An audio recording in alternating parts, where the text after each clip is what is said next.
you ready for day 2, Kinderdijk, Netherlands? Let's go.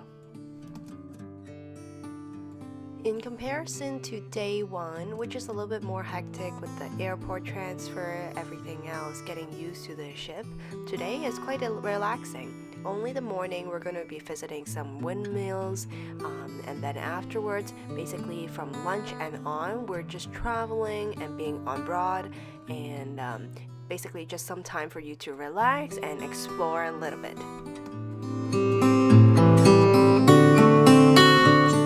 So right behind me, as you can see, we have arrived. So the day is starting at 8 a.m. this morning. It's one of the slightly earlier morning, but due to the demographic of the typical passenger, working up early normally is not a problem. So 8 it's earlier than normal, I guess, but it's not too bad for most passenger. And right now, this is where the ship has docked, and there was a walking tour that was offered. Right in front of our dock are a few sheep, so it's nice to wake up to it and be seeing it. So the first thing we saw was the windmill. So this is the highlight of our walking tour. What it tries to show us, basically, it's the interior operations. How does it operate? What are the lives of those individuals living in it? It's like, and something that I found kind of neat is how they utilize and perform certain tasks in a very smart and efficient way. For example, the inside mechanism, a lot of it is driven by wood, and the wood, each piece, because it's heavily used, right, so it will be worked up, and normally one piece of wood, they said that it will last 7 to 8 years. And how they do it, imagine a piece of wood in this rectangular form. They use all 8 corners. So basically, they will keep flipping it, and when it really doesn't work anymore for the windmill's purposes, they make furniture out of it, and even if the furniture is too old, then they burn it. So I find it very, very wise. And also, we learned about how the windmill's position is actually a representation of what they're trying to talk to other. Like if it's on a certain angle, it means that they are on a holiday. If it's to the left and to the right, it means certain things. Sometimes it's a family member passed away. So I found that kind of interesting, as you see in the diagram right here. As well, because they are under sea level, water tends to be a big issue of theirs. So how they laid out their entire city, the city planning, is kind of unique, how they're utilizing the water to their advantage. And as well, just preventing floods from happening, as you see in this diagram here, which I find very neat, because on the way here I was looking at it, and I thought it was due to basically farming, etc., due to the water need that they planned it this way. Didn't realize that it was actually a hazard, and this is what they're trying to do to prevent the water from damaging their properties, etc.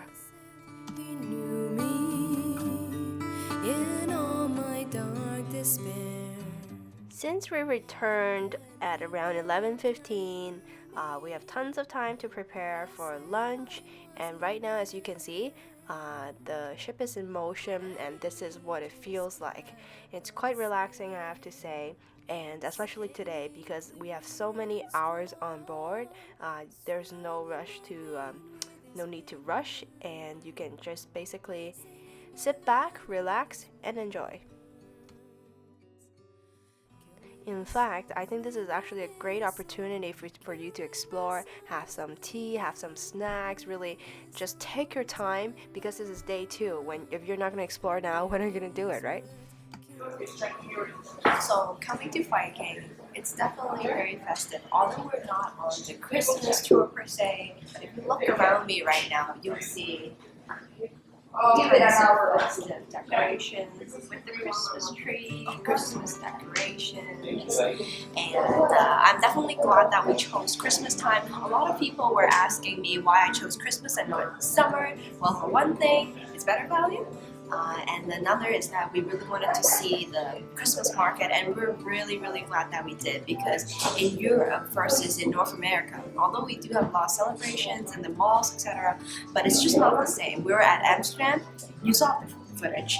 It's just night and day, night and day. This is true Christmas, true festive, and let's enjoy the tree. Okay, so far it has been 2 days. Let's talk a little bit about my overall feel of the tour so far. It's definitely really pleasant. It's more than I anticipated. I was a bit nervous about the transition of airport to here, all of those things. The service is excellent. When we got off the airport, it was a one-on-one pickup, although the little kid, the greeter, didn't found us because they were looking for more elderly couples, and we were kind of outside of the norm because Asian and then younger couples, so they had no idea it was us, but I found him in the end. It was literally like within 30 seconds I found him. I was going to go to the information desk. He was just sitting right there with the bright red jacket with the greeter. So the bus ride here was very pleasant. It was only like 1/3 occupied, but you didn't even wait at all. Like the bus was literally, you hop on. It says that maximum wait is about 30 minutes, but no, we hopped on. It was go. So no wait time. There was a dedicated welcome aboard video on the bus to greet you upon this journey. And once you got on the bus, it was also very pleasant, smooth. It was 25-minute it claimed, so I think it was faster than that. And it's kind of funny how, because there are different ships, so when the bus was loading, they had a very strong accent. So they're like, oh, Viking torque, and I was like, what, Viking tour? So, and then we realized because they're different ships, they're actually stopping at different stops. And let me tell you, the different stop is just literally like 5 seconds drive away, so he could have probably just stopped somewhere and everybody got off and walked toward it. But it's service, right? So they, depending on which boat you are, they stop to the closest like brick that is closest to your ship that you can walk towards. Luggage is handled. So ever since we got off the Amsterdam airport, everything was really well taken care of. So that's so far. That's the transition of the cruise, and as far as the room is concerned, although it's on the small side, but everything is very well utilized space-wise. The washroom is very clean, updated, modern. The bed is comfortable, actually even more comfortable than the 5-star restaurant that we stayed in Paris. So yeah, all in all, it was good. I find the room nothing to complain about. Actually, nothing to complain about overall, anyways. And then the food. The food is really a very neat overall. Although it's not all you can eat, it's not like filling you up to like the tea there.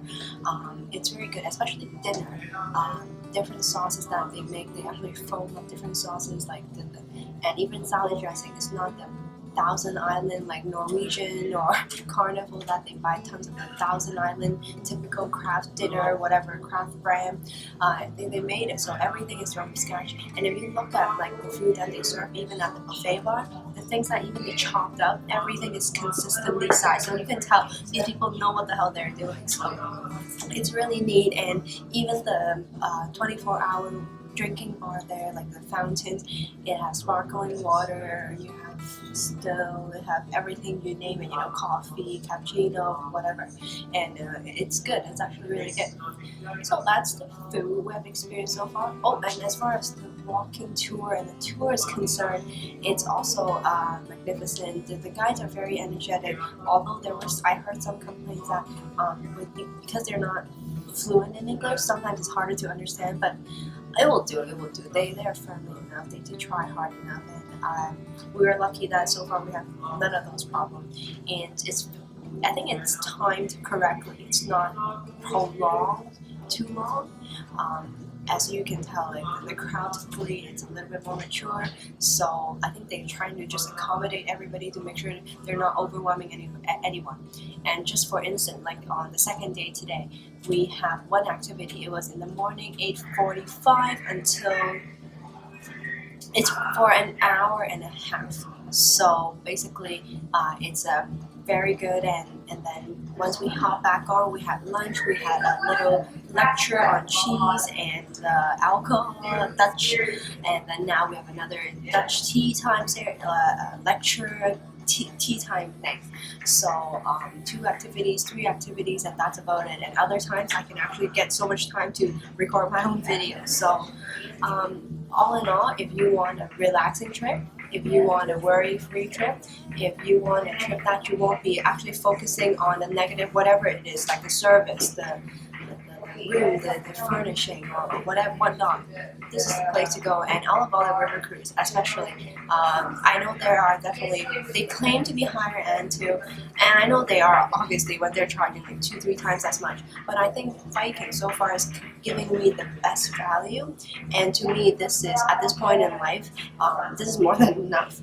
I don't know what more can you do, like what, lobster for breakfast every morning? I don't need that. So far I'm really liking it, and why don't you stay tuned and I'll do another update later on and see how it's progressing. In all my dark despair,